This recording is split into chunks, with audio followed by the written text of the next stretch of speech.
Ma asaba min musibatin illa biiznillah.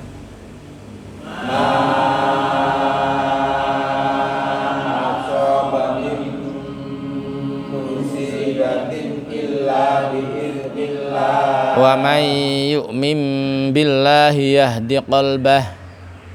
Wa man yu'min billahi yahdi qalbah. Wallahu bikulli syai'in alim.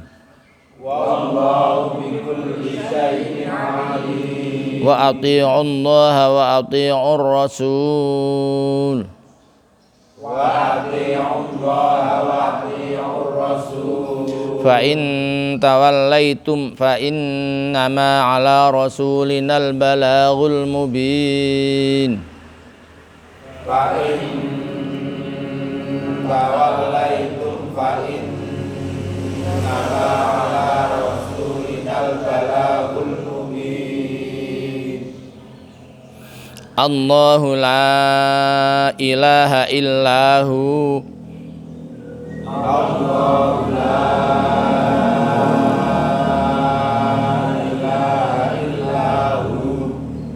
Wa 'alallahi falyatawakkalul mu'minun. Wa 'alallahi falyatawakkalul mu'minun. Ya ayyuhalladzina amanu inna min azwajikum wa auladikum aduwwan lakum fahdharuhum. Ya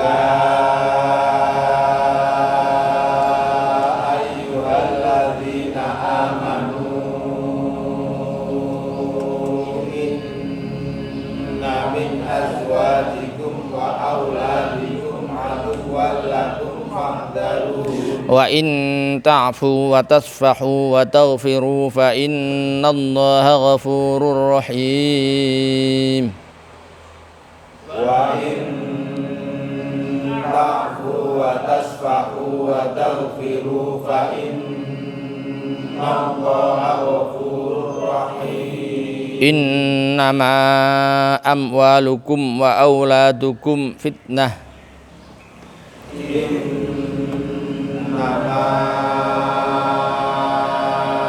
amwalukum wa auladukum fitnah. Wallahu indahu ajrun azim. Wallahu indahu ajrun azim. Wahai orang-orang yang beriman, sesungguhnya sebagian daripada para istrimu dan anak-anakmu itu merupakan musuh-musuh untukmu. Karena itu fahdharuhum, harus kalian waspada terhadap mereka. Tetapi andai kata kalian mau memberi maaf, memberi kelonggaran dan mengampuni, maka Allah pun juga Maha Pengampun dan Maha Penyayang. Artinya kesalahan-kesalahanmu dulu itu banyak yang diampuni oleh Allah.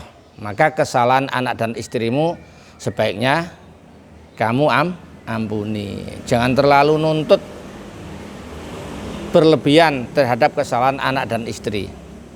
Ceritanya di antara para sahabat yang mau ikut hijrah Nabi Muhammad ke Madinah itu dihalang-halangi oleh anak dan istrinya.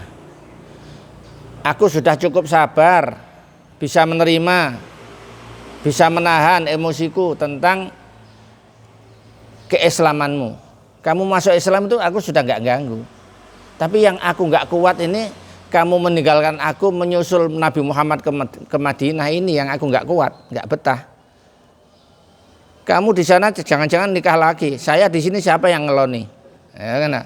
Akhirnya ucapan-ucapan istri yang seperti ini mempengaruhi para sahabat nggak jadi, yang punya niat hijrah ke Madinah nggak jadi hijrah. Akhirnya ditegur oleh Allah. Istri yang menghalang-halangi peningkatan ibadahmu itu adalah musuh. Musuh itu enggak ada yang akhirnya mengenakkan, itu enggak ada. Mencilakakan iya, membuat kerugian iya.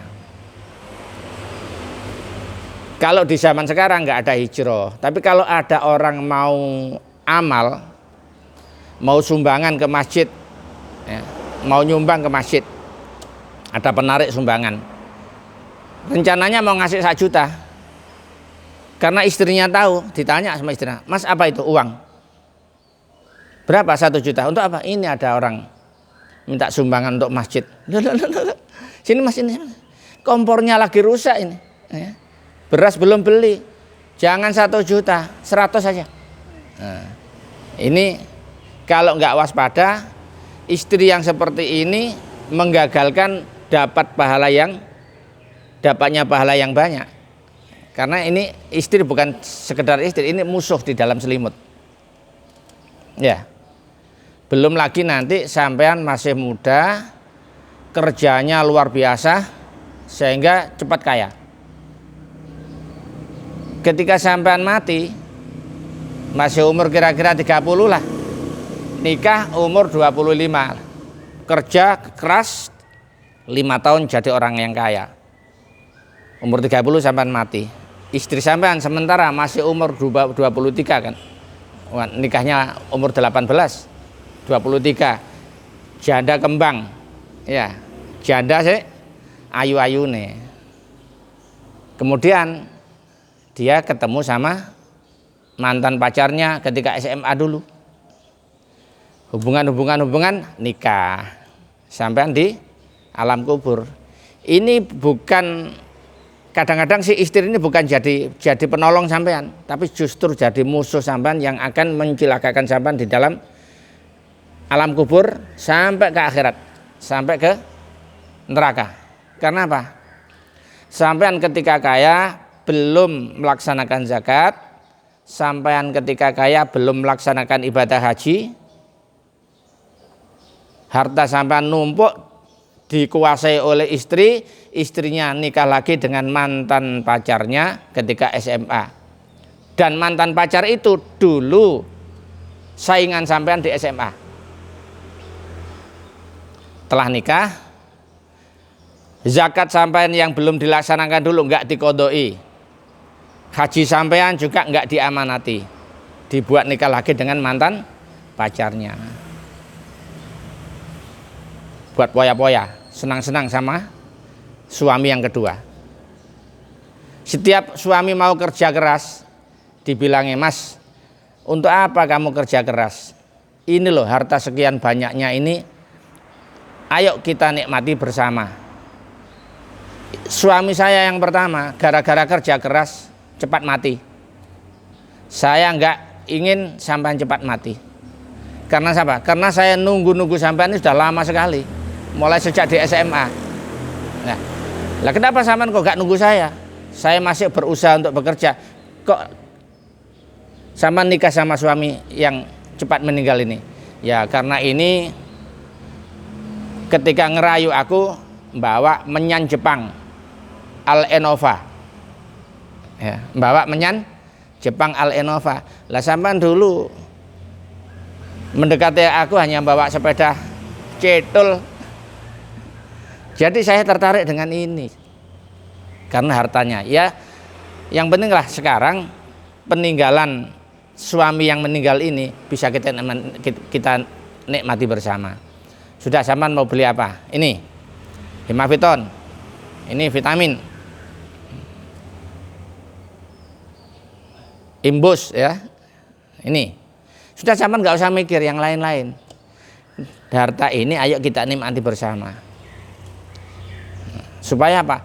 Supaya kita masuk di dalam kamar lebih leluasa, lebih nikmat dan lebih bebas. Wes. Kalau sudah seperti itu yang terjadi, maka sampean di sana yang mati tadi itu, ya, yang mati itu di sana ditagih oleh malaikat tentang zakatnya dan hajinya, tidak bisa membayar, dikasih apa sama malaikat?